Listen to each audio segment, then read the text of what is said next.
வணக்கம் வாசகர்களே. அம்மு இலையால் யூடியூப் சேனலுக்கு உங்களை அன்புடன் வரவேற்கிறோம். இன்னைக்கு நாம கேட்க போற கதை மௌனத்தின் உதிர பூ நீயடா. கதையின் குரலாய் நான் உங்கள் காமாட்சி. இந்த கதை பிடிச்சிருந்தா லைக் பண்ணுங்க, ஷேர் பண்ணுங்க. கதையை பத்தின கருத்துக்களை கமெண்ட் பண்ணுங்க. மறக்காம சேனலை சப்ஸ்கிரைப் பண்ணிடுங்க. வாங்க கதைக்குள்ள போகலாம். உதிர பூ 8. காத்து கொண்டிருந்த அருளை அதிகம் காக்க வைக்காமல் உள்ளே நுழைந்தாள் இளங்குயில். வந்தவளை வரவேற்றவன் எதுவும் சொல்லாமல் கண்மூடி கட்டிலில் உட்கார வைத்தான். மாமா என்ன பண்றீங்க என்ற மனைவியின் உதட்டில் விரல் வைத்தவன், எதுவும் பேசாதைலா, கொஞ்ச நேரம். அவனை ஆசையாக மணந்து கொண்டாலும் இந்த நிமிடம் பெண்ணாய் உடல் வியர்க்க வார்த்தை வெளிவராமல் அவன் இழுப்புக்கு நகர ஆரம்பித்தவளின் கையில் எதையோ திணித்தான். கணவனான பின் மாமன் தரும் முதல் பரிசை பார்க்க எண்ணியவள் மெல்ல கண் திறந்து கையில் இருப்பதை பார்க்க பத்ரகாளியாக மாறிவிட்டாள். என்ன மாமா இது? கண்ணு நல்லாதானே ஆயிரமீன் இருக்கு. விளையாடாதீங்க மாமா. இப்ப எதுக்கு இதெல்லாம்? ராத்திரியில பண்ற வேலையா இது? என்னென்னமோ நினைச்சு உள்ள வந்தா நீங்க என்ன படிக்க சொல்றீங்க? படிக்க சொன்னது அவ்வளவு பெரிய தப்பா பொண்டாட்டி? நீ ஆசைப்பட்டதை தானே உன் கையில கொடுத்திருக்கேன். இதுக்கா இவ்ளோ கோபம் என்றவனை வெட்டவா குத்தவா என்ற ரீதியில் பார்த்திருந்தாள் இளங்குயில். இப்ப எதுக்கு இந்த முறை முறைக்கிற? டிகிரி படிச்சதும் நீயே இந்த வேலைய பண்ணிருக்கணும். உனக்கு எங்க என் பின்னாடி சுத்தவே நேரம் சரியா இருந்துச்சு. இப்பதான் கல்யாணம் ஆகிடுச்சே, அப்புறம் என்ன? ஒழுங்கா படிக்கிற வேலைய பாரு. இன்னும் 3 நாள் தான் டைம் இருக்கு. அதுக்குள்ள அப்ளிகேஷனை எழுதி கொடுத்துடு என்ற கணவனுக்கு பதில் கூறாது அறையை விட்டு வெளியேறி இருந்தாள் கோபமாக. அவள் பின்னே அருளும் வெளியேற இருவரும் கடைசியாக நின்றது மொட்டை மாடியில்தான்.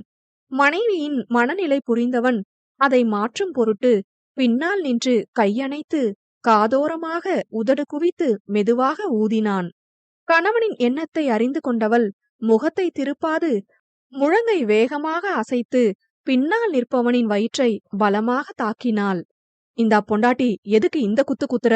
அப்புறம் அதோ அந்த நிலா நம்ம தேனிலவ பார்க்காம போயிடும் என்ற அருளை திரும்பி பார்த்து முறைத்தவள், பொண்டாட்டி இது உன்னோட ஆசைதானே, அப்புறம் என்ன? பேசாத மாமா. நான் இப்ப படிக்கணும்னு சொன்னனா? எவ்வளவு கஷ்டப்பட்டு கல்யாணம் பண்ணிருக்கேன். இப்ப போய் படிக்கிறேன்னு சொன்னா 2 குடும்பமும் சிரிக்கும். உனக்கு என் கூட வாழ்றதுல என்ன மாமா பிரச்சனை என்றவளுக்கு கண்ணில் நீர் கோர்த்து கொண்டது. அதை கண்டவன் விளையாட்டை விட்டுவிட்டு, ஐரமீனு, எதுக்கு அழுகுற? இங்க பாரு, இந்தாடி பாருங்க என்றவன் துணையாளின் முகத்தை நிமிர்த்தி முத்தமிட அதில் அழுகையை கைவிட முயற்சித்தாள் இளங்குயில். சில நொடிகளில் சமாதானமானவள், எனக்கு படிக்கணும்னு ஆசைதான். அதை விட அதிகமா உங்க கூட வாழணும்னு ஆசை இருக்கு. சின்ன வயசுல நீங்களா வந்து பேசுவீங்க. அப்பெல்லாம் ஒன்னும் புரியாது. ஒரு நாள் அப்பா பார்த்துட்டு அடிக்கிற வரைக்கும் அந்த அடிக்கு பயந்து இனிமே உங்க கூட பேசக்கூடாதுன்னு நினைச்சேன். அப்பதான் அம்மா நீங்க என்னோட மாமான்னு சொன்னாங்க. அப்ப ஆரம்பிச்சதுதான் தினமும் அம்மாக்கும் உங்களுக்கும் கொரியர் சர்வீஸ் பண்ற வேலை என்றவள் சிறு சிரிப்பை சிந்திவிட்டு, எங்க ஆரம்பிச்சு எங்க முடிக்கிறதுன்னு தெரியல மாமா. அப்பாக்கு தெரியாம உங்களை கவனிக்க சொல்லி அம்மா ஏற்படுத்தின பழக்கம் நாளடைவுல அதுவே எனக்கு உலகம் ஆகிடுச்சு. ஒவ்வொரு தடவையும் கதிருக்கும் உங்களுக்கும் சண்டை வரும் போதெல்லாம் எனக்கு ரொம்ப கோபம் வரும். உங்களுக்காக நான் நிக்கணும்னு தோணும். அந்த வயசுல அது காதல் இல்ல என்றவள் இடைநிறுத்தி அவனை பார்க்க, அருளோ சொல்லு என்றான் பார்வையால். ஆனா குழந்தைகிட்ட ஒரு பொம்மை கொடுத்து இது உன்னோட பொம்மை, பத்திரமா பாத்துக்கன்னு சொல்லுவாங்களே, அப்படிதான் மாமா. தினமும் நீங்க ஸ்கூலுக்கு வந்துட்டீங்களான்னு பாக்கணும். மதியம் அம்மா கொடுத்த சாப்பாட்ட உங்களை சாப்பிட வைக்கணும். கதிர் கூட சண்டை போடும் போதெல்லாம் அவனை அடிக்கணும். தனியா உட்காந்து எங்கேயோ பாத்துட்டு இருந்தா பேச்சு கொடுத்து உங்களை சிரிக்க வைக்கணும். அப்படியே போய்கிட்டு இருந்த உலகத்துல திடீர்னு நீங்க இல்லாம போயிட்டீங்க. ஆரம்பத்துல ஒன்னும் புரியல. அப்புறம்தான் நீங்க இனிமே அந்த ஸ்கூலுக்கு வரமாட்டீங்கன்னு தெரிஞ்சது என்று முடித்தவள் முகம் சோகமானது. அவளை அணைத்து ஆறுதல் சொல்லியவனை பார்த்து, நீங்க இல்லாத 5 வருஷத்துல நான் ரொம்பவே வளர்ந்துட்டேன். கூடவே உங்களோட ஞாபகமும், அந்த ஞாபகம் தேடலாவும், தேடல் ஏக்கமாவும் என்னை விட வேகமா வளர்ந்துடுச்சு. 5 வருஷம் கழிச்சு உங்களை பார்த்ததும் புரிஞ்சுக்கிட்டேன், காதல்னு. ஆசையா ஓடி வந்தா பொசுக்குன்னு காலேஜ் படிக்கிறியா பாப்பான்னு கேட்டுட்டீங்க. அடுத்த 4 வருஷத்துல பாப்பா பொண்ணாகி, பொண்ணு உங்க பின்னாடி சுத்தி புண்ணாகி கடைசியா இங்க நிக்கிறா என பழைய நினைவில் மூழ்கி இருந்தவள் அனைத்தையும் சொல்லி முடிக்க இறுகிய அணைப்பை பதிலாக கொடுத்தான் அருள். உணர்வுகள் நீராய் வெளியேறி வார்த்தைகள் வெளிவர வழியை தேடிக் கொண்டிருக்க அதை அறிந்து கொண்டவள் தன் பட்டு கைகளால் அணைப்பை கூட்டி அதற்கு வடிகாலாய் மாறியிருந்தாள். வெகுநேரம் அணைத்திருந்த அருள் பிரிய தோன்றாது கைகளால் அங்கங்களில் ஆறுதல் தேட அனுப்பினான். உதடோ நானும் செல்வேன் என பெண்ணவளின் சிறு உதட்டில் ரேகை பதிக்க ஆரம்பித்தது. அனைத்து தேடல்களும் பெண்ணுக்குள் இனிய அவஸ்தையை உருவாக்க அதில் தொலைய ஆரம்பித்தவள் மூச்சையும் தொலைக்க தொடங்கினாள். மனைவியின் அவஸ்தை புரிந்தவன் மனமின்றி விலகி நிற்க விடாது அணைத்து நின்றாள் இளங்குயில். மனைவிக்கு ஒத்துழைத்தவன் முகத்தில் வெட்கம் குடியேறிவிட கைகள் தானாய் அள்ளிக் கொண்டது அவளை. தூக்கியதில் கொலுசும் வளையலும் சத்தமிட்டு அவர்களை குதூகலமூட்ட காற்றோ தன் பங்கிற்கு கார்குழல் அசைத்து மல்லியின் நறுமணத்தை மன்னனின் நாசியில் ஏற்றியது. அதை ரசித்து நெற்றி முட்டி உதடுகளால் அச்சாரம் பதித்தவன் சுற்றும் முற்றும் ஒரு பார்வை பார்த்துவிட்டு கீழிறங்கினான். தன் அறைக்குள் நுழைந்தவன் பின் பாதத்தால் கதவை சாத்த அதுவோ எதிர்ப்புறமிருந்த தன் காதல் கதவோடு சேர்ந்து கொண்டது உள்ளே இருப்பவர்களின் இனிய மோகங்களை பாதுகாக்கும் பொருட்டு. வழக்கமான நேரத்தில் அருளின் கண்கள் தன் கடமையை செய்துவிட்டது. முதலில் இருக்கும் இடத்தை உணர சில நொடிகள் தேவைப்பட்டது அவனுக்கு. தன்னை அணைத்து கொண்டு தூங்கும் இளங்குயிலை கண்டவன் சிறு சிரிப்போடு அழகி என்று நெற்றி முட்டினான். அதில் இளங்குயிலின் நெற்றியில் சுருக்கங்கள் விழ மனைவியின் தூக்கத்தை கலைக்க விரும்பாதவன் படுக்கைக்கு விடை கொடுத்து எழுந்தான். வயலுக்கு கிளம்ப தயாராக தானாக தன் அன்னை வெண்ணிலாவின் ஞாபகம் வந்தது அருளுக்கு. இந்நேரம் தனக்காக சுடுநீர் வைத்து காத்திருக்கும் தாயின் நினைவை ஒதுக்க முடியாமல் திண்டாடியவனின் கால்கள் தன் வீடு நோக்கி சென்றது.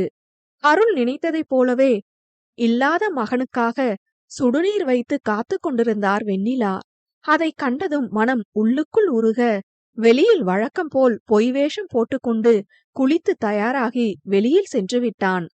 அருளின் வருகையை அறிந்த வெண்ணிலாவிற்கு புரிந்து போனது தனக்கானது என்று. ஏனோ அடுத்த மகனையும் எதிர்பார்க்க அவனோ இளமையில் தூங்குவதை உறுதி செய்து கொண்டு கையோடு தன் இல்லத்திற்கு வந்து எதையோ எழுதி கொண்டிருந்தவன் அங்கேயே தூங்கியும் இருந்தான்.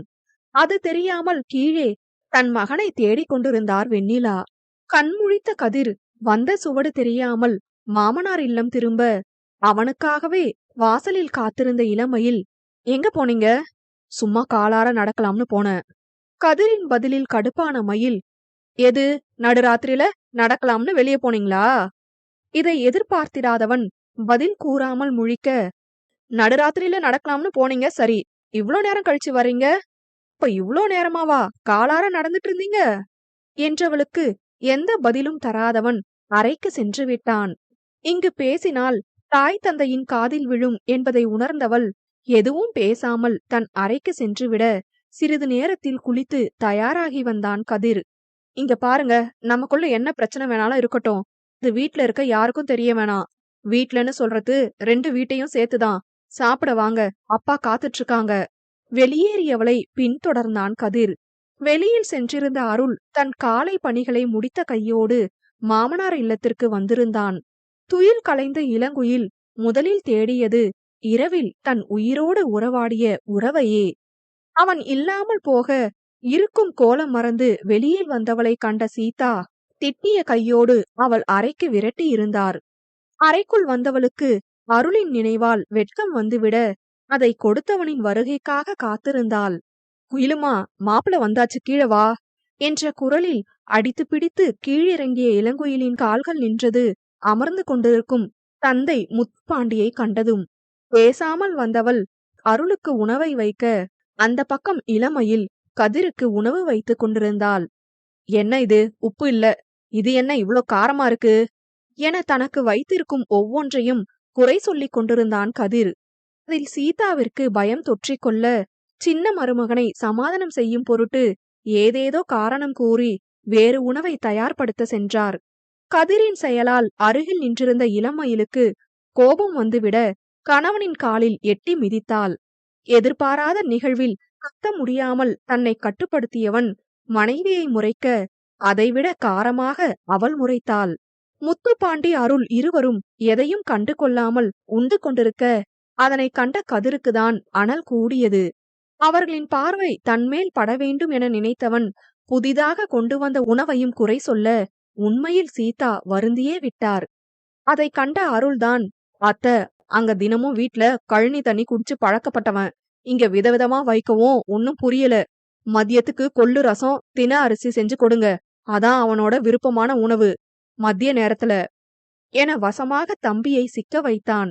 அதை கேட்டவனுக்கு புரை ஏறிவிட்டது. அவசரமாக மறுக்கும் முகபாவத்தோடு தன் மாமியாரை பார்க்க, என்ன மாமா நீங்க? நேத்து ராத்திரி தான் என் புருஷன் என்கிட்ட ஆசையா கேப்பக்களி கேட்டாங்க. அத செஞ்சு தரலாம்னு நினைச்சிட்டு இருக்கேன். நீங்க வேற என்னமோ சொல்றீங்க. அதெல்லாம் முடியாது. மதியத்துக்கு கேப்பக்களி தான் என்று தனக்கு கிடைத்த வாய்ப்பையும் சரியாக பயன்படுத்திக் கொண்டாள் இளமயில். சீதாவை தவிர அங்கிருந்த அனைவருக்கும் இளமயிலின் குறும்பு புரிய சிரிப்போடு உணவை நிறைவு செய்தனர்.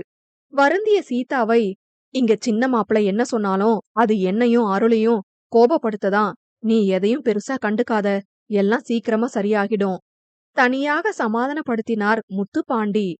சாப்பிட்டு முடித்த அருள் கை கழுவிய கையோடு மனைவிக்கு உணவு பரிமாற ரசித்து உண்ண ஆரம்பித்தாள் இளங்குயில்.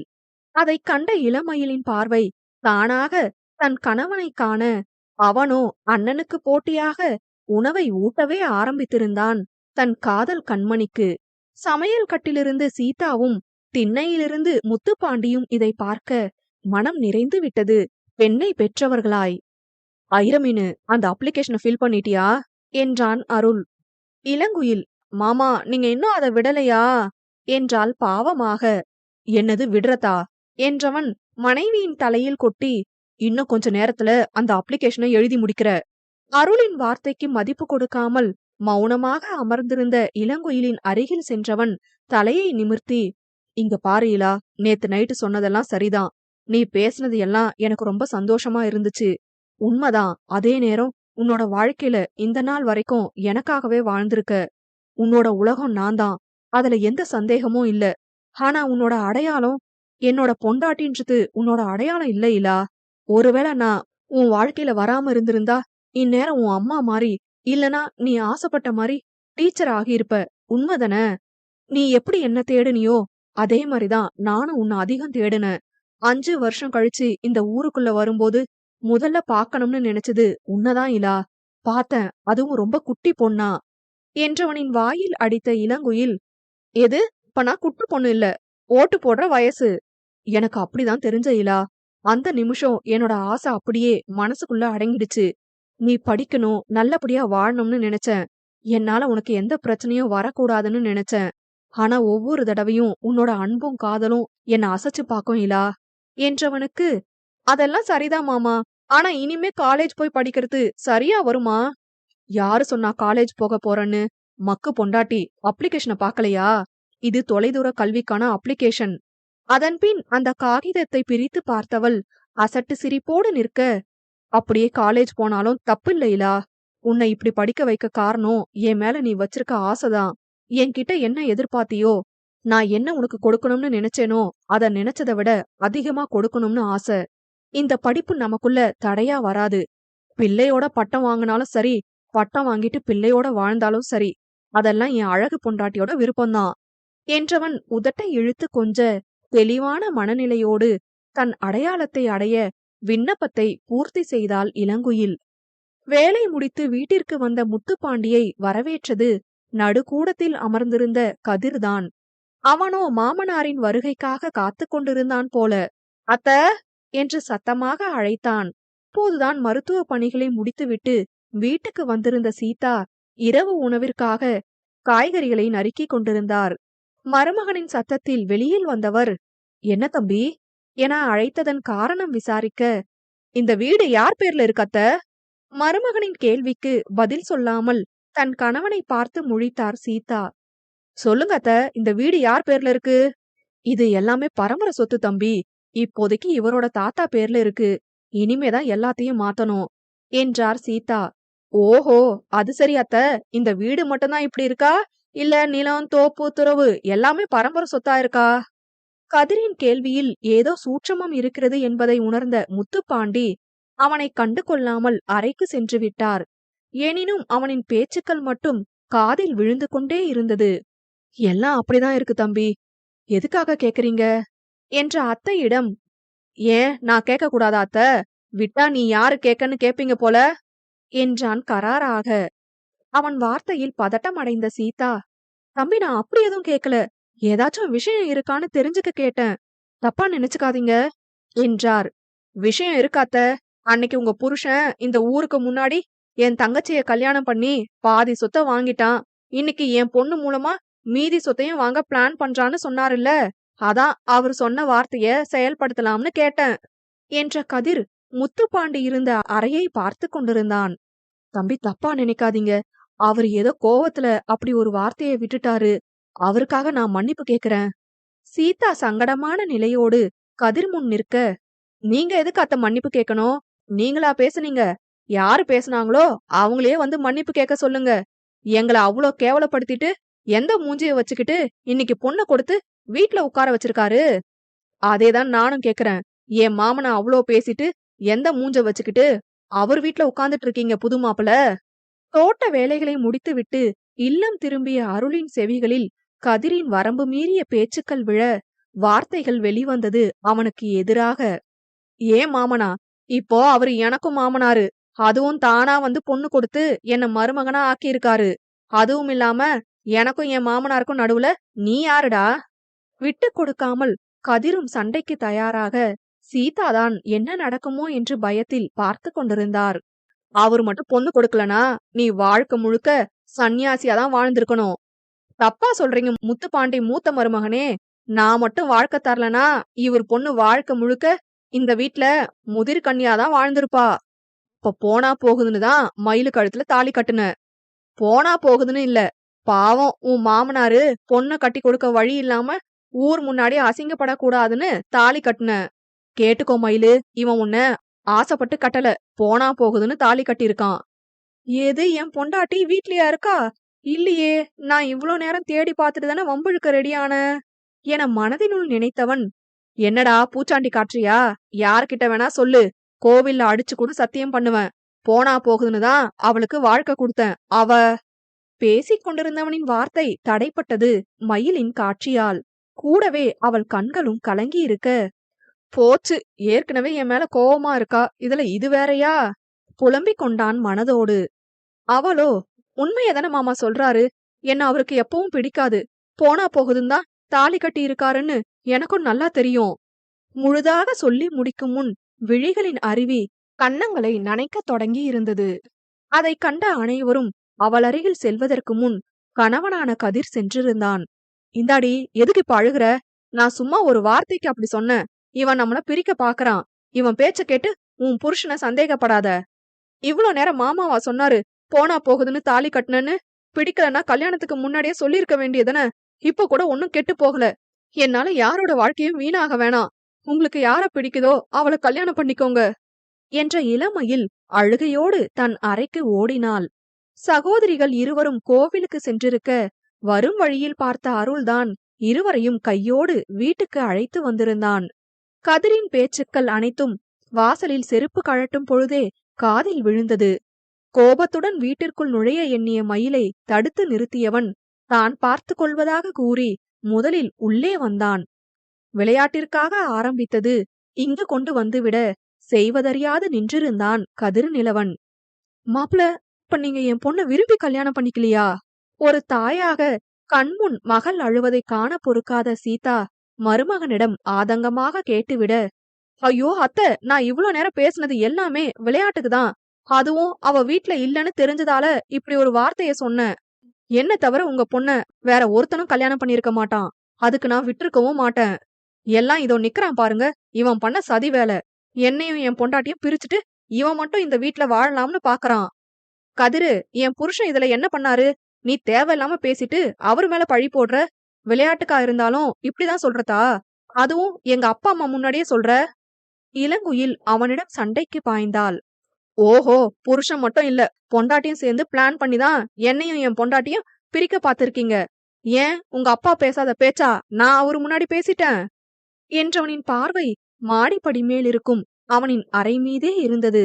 அதை உணர்ந்து கொண்ட அருள், இந்த மாதிரி நக்கலா பேசிதான் இந்த நிலைமையில நிக்கிற. சீக்கிரமா போய் உன் பொண்டாட்டிய சமாதானப்படுத்து, இல்லனா பஞ்சாயத்தை கூட்டி பிரிக்க சொல்லிட போறா என்றான் நக்கலாக. அதுவரை அமைதியாக நின்றிருந்த முத்துப்பாண்டி, சீதா, குடும்பமா உட்கார்ந்து படம் பார்த்து ரொம்ப நாள் ஆகுது, இன்னைக்கு பார்க்க போறோம் போலியே, நீ என்ன பண்ற, நம்ம எல்லாருக்கும் சேர்த்து சாப்பிட ஏதாச்சும் ரெடி பண்ணு என்றார் மூத்த மருமகனுக்கு தோதாக. மாமனார் மருமகனின் பேச்சுக்கள் எதுவும் சீதாவிற்கு புரியவில்லை. ஆனால் இம்மூவருக்குள்ளும் சொல்ல முடியாத உள்நாட்டு போர் நடப்பது மட்டும் அவருக்கு புரிந்தது. பதறிய தாய்மனம் தன் மகளை சமாதானப்படுத்த எண்ணி அதை தன் கணவனிடம் சொல்ல, அவரோ, அது புருஷன் பொண்டாட்டிக்குள்ள நடக்கிற பிரச்சனை சீதா, நம்ம மூணாவது மனுஷங்க, வேடிக்கை மட்டும்தான் பார்க்கணும். என் மாப்பிள்ள சொன்ன மாதிரி நாளைக்கு காலையில பஞ்சாயத்து கூடுனா மட்டும் போய் தீர்ப்பு சொல்லிட்டு வருவோம் என்றார் வீட்டின் முற்றத்தில் அமர்ந்து கொண்டு. அருளும் அதன்பின் தொடர்ந்து கதிரை கேலி செய்து கொண்டிருக்க இளங்குயிலுக்கு ஓரளவுக்கு புரிய ஆரம்பித்தது. அவளும் கணவனுடன் கை சேர்த்து கொழுந்தனை வாரத் தொடங்கினாள். அப்பொழுதும் எதுவும் புரியாமல் நின்றிருந்த சீதா இரவு உணவை தயார்படுத்த அடுக்கலைக்கு சென்று விட்டார். குடும்பமா ஒண்ணு கூடி இந்த கதிருக்கு எதிரா சதி பண்ணிட்டீங்கல்ல, இதுக்கு ஒரு நாள் மொத்தமா அனுபவிப்பீங்க. நான் போய் என் பொண்டாட்டிய சமாதானப்படுத்திட்டு வந்து கச்சேரி நடத்துற உங்களுக்கு என்றவன் தன் அறைக்கு சென்றான். அங்கு அவனின் மனைவி கட்டிலில் படுத்துக் கொண்டிருந்தாள், முதுகை காட்டி. அவள் அசைவுகளே சொல்லாமல் சொல்லியது அழுது கொண்டிருக்கிறாள் என்று. அதை சகித்துக் கொள்ள முடியாதவன், மயிலு என அவளை தொட உடனே தட்டிவிட்டாள். மீண்டும் தொட இந்த முறை எழுந்தமர்ந்தவள், பிடிக்காம எதுக்காக என்ன கல்யாணம் பண்ண, அப்பவே ஒரு வார்த்தை சொல்லி இருந்தா நானே இந்த கல்யாணத்தை நிறுத்திருப்பேன்ல. என்ன நடந்தாலும் அது உன் கூட நடக்கட்டும்னு அமைதியா இருந்தா உன் இஷ்டத்துக்கு பேசுவியா நீ? கல்யாணம் ஆகி 4 நாள் தான் ஆகுது, அதுக்குள்ள எல்லார் முன்னாடியும் இப்படி ஒரு வார்த்தைய சொல்ற? நமக்குள்ள நடக்கிறது வெளியே தெரிய வேணாம்னு ஏற்கனவே சொன்னனா இல்லையா? போனா போகுதுன்னு தாலி கட்டுற அளவுக்கு என் நிலைமை மோசமா இல்ல. நீ கட்டின தாலிய இப்பவே கழட்டி தரேன், பிடிச்ச பொண்ண பார்த்து கட்டிக்க. மனைவியின் வார்த்தையில் கோபம் கொண்டவன் அவள் கன்னத்தில் கைத்தடம் பதித்திருந்தான் ஆழமாக. என்னடி சொன்ன? தாலிய கழட்டி தரியா? அடிச்சு பல்ல உடைச்சிடுவேன். நான் பேசுனா பதிலுக்கு பேசு, அதை விட்டுட்டு கண்டதையும் பேசுற. இப்ப வரைக்கும் சூடு சொன்ன எல்லாத்தையும் விட்டுட்டு உனக்காக தான் இந்த வீட்ல தங்கிட்டு இருக்கேன். வந்த மாப்பிள்ள கிட்ட ஒரு வார்த்தை பேசாம வீம்பா இருக்காரு உங்க அப்பா. நான் மட்டும் அமைதியா இருக்கணுமா? என்னைக்குதான் நீ என்ன புரிஞ்சுப்பியோ? சீ! கோபம் மொத்தத்தையும் மனைவியிடம் கொட்டியவன் அவ்வறையிலிருந்து வெளியேறினான். அதை கூட உணராமல் அமர்ந்திருந்தாள் இளமயில். வெளியில் வந்தவன் கோபத்தை கட்டுப்படுத்த முடியாமல் சுவற்றில் ஓங்கி அடித்து கட்டுப்படுத்த முயற்சிக்க, அவை குறைவதற்கு பதில் கைவலி விற்றென பாய்ந்து அவனை தளர்த்தியது. கையை உதறிய வண்ணம் திரும்பிய இளைய மருமகனின் பார்வையில் விழுந்தார் சுவற்றில் சாய்ந்து கொண்டு அவனையே பார்த்து கொண்டிருக்கும் முத்துப்பாண்டி. அவரை அங்கு எதிர்பார்க்காதவன் தடுமாறி திரும்பிக் கொள்ள, மருமகனே, இன்னும் 4 குத்து குத்துனா போதும், இந்த வீடு மொத்தமும் உடைஞ்சிடும். கட்டி வருஷ கணக்காகுது. அப்புறம் இடிஞ்ச வீட்டதான் உங்க பேருக்கு சீதனமா தரணும். முடிந்தவரை அவரை முறைத்தவன் தன் அறைக்கே சென்று விட்டான். அவன் சென்றதும் சிறிது நேரம் அங்கு நின்றிருந்த முத்துப்பாண்டி மாடி வழியே கீழிறங்க சீதா கவலையோடு அமர்ந்திருந்தார். என்னம்மா, எதுக்கு கன்னத்துல கைய வச்சுட்டு உட்கார்ந்திருக்க? சின்ன மாப்பிளைய நினைச்சாதாங்க, அவரு நம்ம மேல ரொம்ப கோவமா இருக்காரு. அத எங்க மயிலு மேல காட்டிட போறாரோன்னு பயமா இருக்குங்க. அது கோவம் இல்ல, ஆதங்கம். ஆனா என்னால இறங்கி போக முடியல சீதா. என்ன இருந்தாலும் என்னோட இழப்புக்கு முன்னாடி எதுவும் பெருசா தெரியல. அதே நேரம் நான் பண்ணது தப்புன்னு மட்டும் புரிஞ்சுக்கிட்டேன். இனிமே பழச எதையும் பேசுற எண்ணத்துல நான் இல்ல. இப்ப கதிர் என்னோட மருமகன். அந்த உறவு மட்டும்தான் இனிமே வாழ்க்கை முழுக்க. இத கதிர் புரிஞ்சுக்கிட்டா பிரச்சனையே இல்ல. கடந்த காலத்துக்கு பதில் சொல்லணும்னு கேள்வி கேட்டா என்கிட்டயும் கேட்க 1000 கேள்வி இருக்கு சீதா. ஆனா அத பத்தி பேசி எந்த பயனும் இல்ல. அதே நேரம் என் மகளை எந்த சூழ்நிலை வந்தாலும் விட்டு கொடுக்க மாட்டான்னு நல்லா தெரிஞ்சதாலதான் என் தங்கச்சி வாழ்க்கைக்கு துரோகம் பண்ண அவளோட பையனா இருந்தும் கல்யாணம் பண்ணி தந்தேன். எனக்கும் கொஞ்சம் டைம் வேணும் சீதா. உடனே மாற இந்த உடம்புக்கு தெம்பு இல்ல. சொல்லிவிட்டு முத்துப்பாண்டி அங்கிருந்து கிளம்பிவிட, சீதாவிற்கு தான் இனி இக்குடும்பம் எப்படி செல்லும் என்ற யோசனையில் தலைவலிக்க ஆரம்பித்தது. வாரங்கள் கடக்க பெண் வீட்டின் விருந்து முடிந்து மனைவியை அழைத்துக் கொண்டு தங்கள் வீட்டுக்கு வந்திருந்தனர் அருளும் கதிரும். அன்றிலிருந்து ஒவ்வொரு நாளும் அந்த வீட்டில் சண்டைக்கு பஞ்சமில்லாமல் போனது. வெண்ணிலாதான் யார் பக்கம் நிற்க வேண்டும் என்பது தெரியாமல் முழிக்க ஆரம்பித்திருந்தார். அம்சவேணி பாட்டிக்கு நல்ல என்டர்டைன்மெண்ட் தினமும் காத்து கொண்டிருந்தது. பரமசிவமும் சில நேரம் இடியாப்ப சிக்கலாய் தன் மருமகள்களிடம் மாட்டிக்கொள்ள அந்தோ பரிதாபமாக வீட்டுக்குள் உலா வர துவங்கி இருந்தார். வழக்கம் போல் வீட்டில் இருக்கும் ஆண்மகன்கள் தங்கள் பணிகளை கவனிக்க வெளியில் சென்றிருக்க, இரு பெண்களும் இரு வகையான உணவை தயாரித்து காத்து கொண்டிருந்தனர் கணவர்களுக்காக. வெண்ணிலாவிடம் அருள் பேச மாட்டான் என்பதும், பேசும் கதிரும் வார்த்தையால் சோதிப்பான் என்பதும் இரு பெண்களுக்கும் தெரிந்த ஒன்றே. அதை முதலில் முடிவு கட்ட எண்ணியவர்கள் சமையலறையை குத்தகைக்கு எடுத்து தினமும் சோதனை எலியாய் மாற்றி இருந்தனர் அருளையும் கதிரையும். அருள் கொடுப்பதை உண்டுவிட்டு சென்று விடுவான். கதிரோ பிடிவாதமாக 4 நாட்கள் உண்ணாமல் அடம்பிடிக்க 5வது நாள் தானாக அமர்ந்து விட்டான் உணவு மேடையில். தன் மனம் மாறி அமர்ந்தாலும் இளமயிலின் மனம் மாறவில்லை போல. இன்றும் பதக்கம் பெற்றிருந்தால் தன் கைவண்ணத்தால். அக்கா தங்கை இருவருக்கும் சமையல் கைவந்த கலை. இருப்பினும் குடும்பத்தை வழிநடத்தும் பொறுப்பான மருமகள்களாய் தீட்ட அதன் பலனாய் இன்று, அம்மா தாயே, உன் மகனை பார்த்தா பாவமா இல்லையா? இத்தனை வருஷம் ருசியா ஆக்கி போட்டே வளர்த்துட்ட. இப்ப ருசி இல்லைனா கூட பரவாயில்ல, இன்னும் கொஞ்ச நாள்ல என் உயிரே இருக்காது போல. தயவு செஞ்சு இவள மட்டும் அடுப்பங்கர பக்கம் விடாதம்மா, வாயில வச்சா நாக்கு கண்ணீர் விடுது என்றவனின் கதறலில் வெண்ணிலா சிரித்து விட, பரமசிவம் மனைவியின் சிரிப்பில் பங்கு கொள்ள ஆரம்பித்தார். ஓஹோ, என்னோட சமையல் நல்லா இல்ல அப்படிதானே? அப்ப சரி, நான் எங்க அப்பா வீட்டுக்கு போறேன். நீங்க உங்க அம்மா கையாலேயே நல்லா சாப்பிடுங்க என்றவள் அங்கிருந்து செல்ல எண்ணி படியேற, என்ன நினைத்தாலோ மீண்டும் கீழே இறங்கி வந்து, இது என்னோட வீடு, நான் எதுக்கு போகணும்? சாப்பிட பிடிக்கலனா சாப்பிடாதீங்க. இனிமே என்னோட சமையல் தான் இந்த வீட்ல இருக்கும். பசங்களுக்கு தான் கல்யாணம் ஆகிடுச்சுல்ல, இனியும் என் மாமியாருக்கு என்ன வேலை? அவங்க புருஷனை மட்டும் பார்த்தா போதும். உங்கள பாத்துக்க நானும், அதோ அங்க இருக்கிறவரை பாத்துக்க என் அக்காவும் இருக்கும். பேசாம சாப்பிடுங்க, இல்லனா நாளைக்கு இது கூட கிடைக்காது என்றவளை முறைக்க மட்டும்தான் முடிந்தது கதிரால். அங்கு ஒரு போர்க்களமே நடந்து கொண்டிருக்க எதையும் கண்டு கொள்ளாத அருள் தட்டில் இருக்கும் இட்லியை காலி செய்து கொண்டிருந்தான், தலையை நிமிர்த்தாது. அதை கண்ட கதிர், இவனுக்கு வேற வேலையே இல்ல, நான் எப்ப என்ன பேசினாலும் தலைய நிமித்தாம தின்னுகிட்டே இருப்பான் என அண்ணனை மனதிற்குள் வசைபாட, அதன் பலனாய் அருளுக்கு புரை ஏறியது. வெண்ணிலா ஒரு பக்கம் நீர் கொடுக்க, இளங்குயில் தலையில் தட்ட, கதிரின் மனைவியோ பதட்டமாக, பார்த்து பொறுமையா சாப்பிடுங்க மாமா என்றதில் மேலும் உள்ளுக்குள் வசைபாட ஆரம்பித்திருந்தான் கதிர். இங்க பாரு மயிலு, உன் புருஷனை ஒழுங்கா இருக்க சொல்லு. மனசுல என்ன திட்டினாரோ என் புருஷனுக்கு புரை ஏறுது. இன்னொரு தடவை இப்படி நடந்தா இங்கிருந்து கூட்டிட்டு போயிடுவேன் என் புருஷனை தனி வீட்டுக்கு என்றதும் தான் தாமதம். உணவு மேஜையில் இருக்கும் தட்டு சிதறி கீழே விழுந்தது கதிரின் கைங்கரியத்தால். அதில் அங்கிருந்த அனைவரும் அதிர்ந்து விட, அப்போதும் அருள் எந்த முகபாவனையும் காட்டாமல் அமைதியாக உண்ணு கொண்டிருந்தான். விளையாட்டுக்கு தானே சொன்னாங்க, அதுக்கு எதுக்கு இவ்ளோ கோபம் வருது? உனக்குதான் அவனை கண்டாலே ஆகாதில்ல, போனா போறான்னு விட வேண்டியதுன என பரமசிவம் சின்ன மகனை அதட்ட, அவரை சமாதானப்படுத்தி கொண்டிருந்தார் வெண்ணிலா.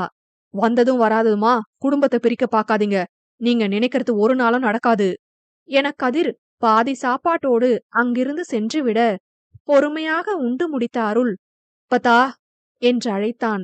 அம்சவேணி வெளியில் வந்தார். மதியத்திலிருந்து எப்பவும் போல இருக்கிற சாப்பாடுதான் வீட்ல இருக்கணும், சொல்லிடுங்க இந்த வீட்ல இருக்க 3 பொம்பளைங்களுக்கும் என்றவன், அவனுக்கு சாப்பாடு எடுத்துட்டு போ என்று கட்டளையிட்டான் இளமயிலுக்கு. அப்பதா சொல்லுங்க இந்த வீட்ல இருக்க ஆம்பளைங்களுக்கு, அம்மா சாப்பாடு செஞ்சு போடுற மிஷின் இல்ல, யாரும் பேச மாட்டாங்களாம், அப்புறம் எதுக்கு அவங்க கையால சாப்பாடு? சம்பளம் வாங்காத வேலைக்காரியாவா இருக்காங்க இந்த வீட்ல? தனக்குன்னு வரும்போது மட்டும் ரோஷம் குறையுதோ என்ற மனைவியை ஒரு பார்வை பார்த்தவாறு அமைதியாக வெளியேறினான் அருளுதிரன். கணவன்மார்கள் சென்றதும் வெற்றிக்குறியோடு கைகளை அடித்து கொண்ட மருமகளை கண்ட வெண்ணிலா, போதும் போதும், என் பிள்ளைங்க சாப்பிடாம போறாங்க, உங்களுக்கு இதுல என்ன சந்தோஷம்? என் மகனே சொல்லிட்டான், இனிமே தினமும் என் சமையல்தான். மருமகளா லட்சணமா, மாமியாருக்கு அடங்கி நடங்க 2 பேரும் என்றவர் மனமகிழ்ச்சியோடு சமையல் கட்டில் நுழைந்து கொள்ள, பரமசிவம் இரு மருமகள்களையும் சிரிப்போடு பார்த்திருந்தார். இரவு வீட்டிற்கு வந்த அருள் இளமயிலை தவிர்க்க, அவளோ சீண்டிக்கொண்டே இருந்தாள் தன் கண்ணான கணவனை. பொறுத்திருந்து பார்த்தவன் முடியாமல் போக, இந்த ஐர மீனு வர வர உனக்கு கொழுப்பு கூடி போச்சு, வாய் ரொம்ப பேசுற, இதுக்கெல்லாம் சேர்த்து வச்சு ஒரு நாள் பார்க்க போற இந்த அருள் முகத்த என அருள் சபதம் செய்தான். அதை தூசி தட்டியவள், நான் பார்க்காத முகமா என் மாமா கிட்ட? அதெல்லாம் நிறைய இருக்கு என ரசனையோடு பேசியவளை பார்த்தவன் கோபம் மறந்து சிரிப்போடு அணைத்து கொண்டான். அவளும் அவனுக்கு ஈடாக கைக்குள் அடங்கிவிட, எத்தனை முகத்தை பார்த்துட்ட என் பொண்டாட்டி என்று கைகளை இறுக்கி மனையாளின் இடுப்பை வளைத்தான்.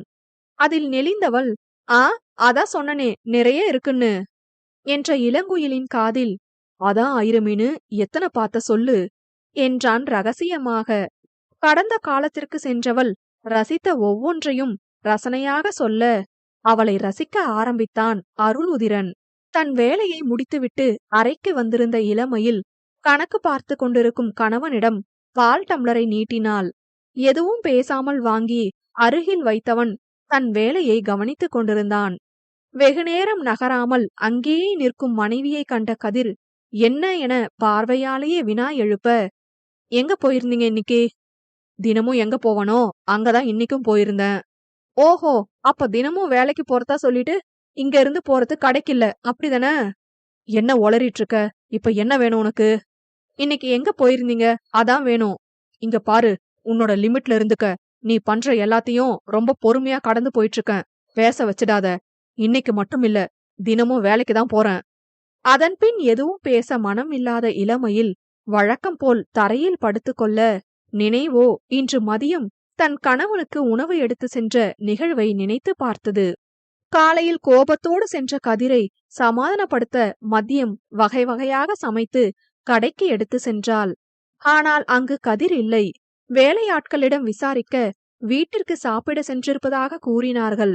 வேகமாக வீட்டிற்கு வர கதிர் வீட்டிலும் இல்லை.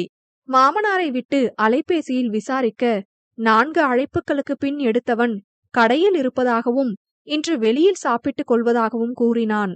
சில நாட்களாகவே இளமையில் கவனித்துக் கொண்டுதான் இருக்கிறாள் கதிரை. அடிக்கடி வெளியில் செல்வதும், இங்கு இருப்பதாக அங்கேயும் அங்கு இருப்பதாக இங்கேயும் மாற்றி கூறுவதை வாடிக்கையாக நடத்தி கொண்டிருக்கிறான் என்பதை நினைத்து பார்த்தவளின் மனம் நிலையில்லா எண்ணங்களுக்கு அழைத்து செல்ல, திருமணமாகி கிட்டத்தட்ட 3 மாதங்கள் முடிய இருக்கும் நிலையில் இன்னும் இருவருக்குள்ளும் எந்த சுமூகமான உறவும் ஏற்படவில்லை. வெளியில் இருவரும் அதை காட்டிக்கொள்ளாமல் நன்றாக நடிக்க, அறைக்குள் இருவரின் நடிப்பும் எடுபடாமல் போயிருந்தது. இன்னும் சில தினங்களில் நடிப்பு நடுக்கூடத்தில் உடைய போவது தெரியாமல் உணர்வுகளைத் தொலைத்த வெற்றுடலாக தூங்கினார்கள் இருவரும்.